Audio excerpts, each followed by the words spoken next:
This is me in my natural state this morning. Got up and busy since I first woke up, so I am going to go ahead and start chapter 3 for those of you who are starting from the very beginning for us.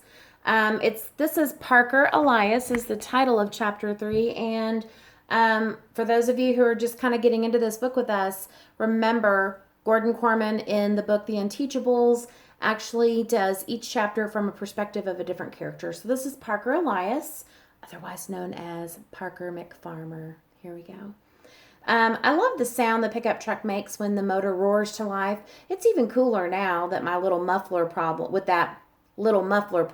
that'll only last until Mom and Dad save up the money to get it fixed. Even without the extra noise, though, it's still awesome. I look down at the start button. Now, you'll figure this out later. But what Parker sees, I don't know if you can see it. It says like Negan Rats Pots. That's what I saw the first time anyway. Now I know that it really says engine, start, stop. That's what reading is for me. I see all the letters, but they're kind of a mismatch. Like my class at school, which is really SCS8, although it looks like SS8C or S8CS or maybe even CS8S. It messes me up a little at first until I figure out where I have to go, and then it doesn't matter what order the letters and numbers are in. The pickup jounces over the packed dirt of the driveway before bumping onto the paved road where our property ends. Our farm is right outside town, so I haven't gone very far when a police car pulls up beside me. The cop gives me a thorough once-over with his eyes. I'm used to it. I'm kind of small for my age, so I look like a 12-year-old out for a joyride. I thought that new girl's eyes would pop out of her head when I jumped down from the pickup on the first day of school. Or maybe that's the expression she gives everybody who knocks her book bag half to the moon. Let's set the record straight. I'm 14. They don't let you drive any younger than that, no matter what your special situation is. It's okay, though. The police around here all know me. The cop rolls down his window and peers out the flatbed of the truck. Sorry, that's Thomas. Peers outside the flatbed of the truck, is taking note of several bushel baskets of fresh tomatoes. You're just taking those over to the farmer's market, right, Parker, he called. Right, officer. And straight to school after that. I shake my head. First I have to pick up Grams. The cop frowns. Grams? My grandmother, I explain. I have to take her to the senior center, then school. That's why I have a driver's license in 8th grade. It's a provisional license, although to me it usually looks more like Ribble Snoopy Iceland's. I'm allowed to drive the pickup, so long as it's for farm business or for Grams, who's pretty old and sometimes kind of confused. No offense. My folks both work crazy hours on the farm, so I'm the only one who's free to pick her up at her apartment and take her to the center, where she hangs out all day. Then I drive to school, and after school I pick her up and take her back to our house for dinner. She doesn't live with us, though. She refuses to give up her own place. My independence, she calls it. The law says I can do all this because running a farm is considered a hardship. That's pretty stupid because we actually prefer living outside the city and having tons of open space when everybody else is stuck on a little postage stamp of grass. Plus, we don't have livestock, so we don't have to do any of the really gross farm things, like sticking your arm up the butt of a sick cow. Well, I've only seen that on TV, but hard pass. I drop off the tomatoes at the market, watching the clock impatiently while Mr. Sardo weighs everything to the millionth of an ounce. Then straight to Graham's. She's waiting for me in the lobby of her apartment building. But she's wearing a winter coat, and it's like 80 degrees out, so I have to park and go upstairs and put away the coat. And by the time I return from the closet, she's in the kitchen warming up leftover meatloaf for me. But Graham's, I'm going to be late for school. Breakfast is the most important meal of the day, kiddo. I used to like it when she called me kiddo, but now I'm pretty sure it's because she can't remember my name. To be fair, she called me kiddo before she forgot my name too. The difference is now, it's the only thing she calls me. I already had breakfast, I tell her. You want mashed potatoes with that, she asks. It won't take long. No thanks, this is fine. Obviously, I eat the meatloaf. It's actually pretty good. Grams can still cook, even though she's forgotten most other things. She's been knitting me a sweater for the past 3 years, and she can't seem to finish. I've gotten a lot bigger in that time, but it's okay, because so has the sweater. It's draped over the back of the couch, a mass of dropped stitches, hanging strands, and random colors. It looks like a giant psychedelic wool amoeba. I gulp down the food as fast as I can, but it still throws off the schedule. By the time I drop Grams at the senior center, I can already hear the bell ringing at school.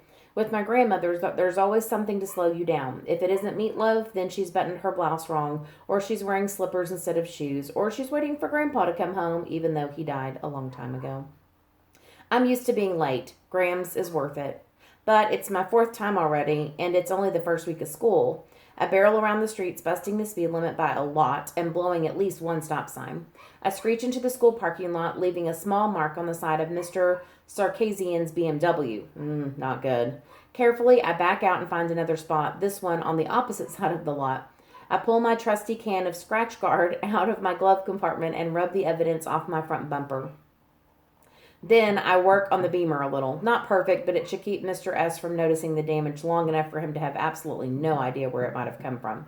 This is usually the part where my day starts to go downhill. I love getting to school, the driving and all that, but once I'm here, not so much. There's no problem with the building, and the teachers are okay, I guess. It just happens to be a place where I'm bad at everything that's considered important. It's a long walk to room 117. I take it slow because who wants to rush to somewhere you hate? I'm already late, though, so I open the door and walk inside. Before I know it, my feet slide out from under me, and wham, I'm flat on my back on the floor. It gets a big laugh and scattered applause from the 6 kids who are already there. The only person who doesn't react is our teacher, Mr. Kermit. He never lifts his face from the New York Times crossword puzzle, except occasionally take a sip from a humongous coffee cup, and that's not just today. He's like that all the time. Yesterday when Barnstorm chucked one of his crutches and shattered the globe, the teacher didn't so much as flinch, not even when the Horn of Africa bounced off the side of his head. You could probably set off an atomic bomb on his desk and he'd never notice. I scramble up, but when I turn back to the doorway to see what tripped me, I go down again, on my face this time. I can smell the floor and taste it a little. There's butter all over it. Who greased the floor? I howl.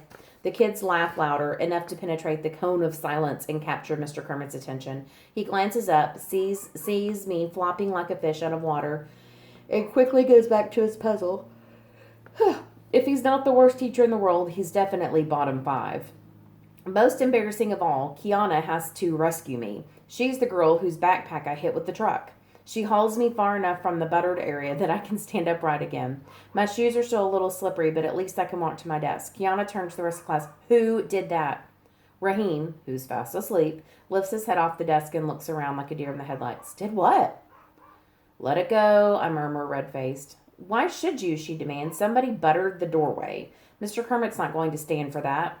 And absent-mindedly, comes from the direction of the teacher's desk. Shh. I drag my broken body into my chair. Who's the mystery prankster who almost put me in intensive care? Plenty of possibilities in this class. Barnstorm, the injured sports star. He gets away with everything. At least he did until they put him in SCS 8. Aldo, the jerk who flies off the handle every time the wind blows. Elaine, I sneak a look over my shoulder at the scariest girl in the 8th grade. Oh, please don't let it be her. Elaine rhymes with pain.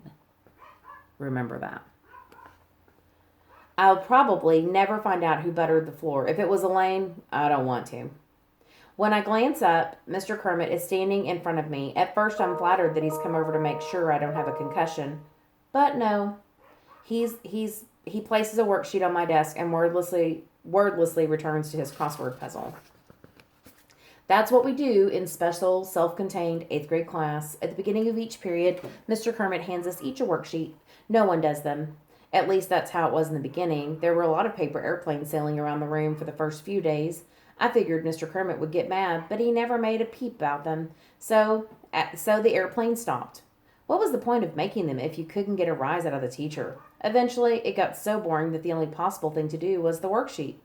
It's kind of hard for me, though, because the letters get all jumbled up. Even if it's math, they never just ask what's 5 plus 3. They have to make it into a story about 5 brown rabbits and 3 white rabbits having a rabbit cotillion. That's where I get lost. Cotillion? It looks like Lisset Loon to me. I'm hunched over my paper trying to make heads or tails out of what seems to be an unbreakable code when at the desk beside me, Kiana sets down her pen and peers at my paper, which is as untouched as the minute I got it. You haven't started yet, she hisses. Sure I have, I replied defensively. She isn't sold. What question are you on? One, I shoot back. I'm taking it slow, okay? I return to work, staring at the letters, willing them to arrange themselves to form what makes sense to me. I guess I look like a scientist peering into a microscope because she blurts, You can't read? Yes, I can, I say defensively. I'm just pacing myself. She reaches over and plants a finger on question 1. What does it say? There's no talking in class, I tell her. You want to get us in trouble? Mr. Kermit takes a long, loud slurp of his giant coffee. Read it, she orders, and I don't. It's not that I can't, but it would take time. I don't feel like it, I mumble. Parker, she urges, this is stupid. You can get help with this. You just have to tell the teacher. But nobody can help you if they don't know there's a problem. My eyes find Mr. Kermit. His attention never wavers from his crossword puzzle, even though Raheem and Barnstorm are sword fighting with rulers and Aldo leaves the room altogether. If I have to depend on Mr. Kermit for help, I'm going to be older than he is before I get any. That's the end of chapter 3.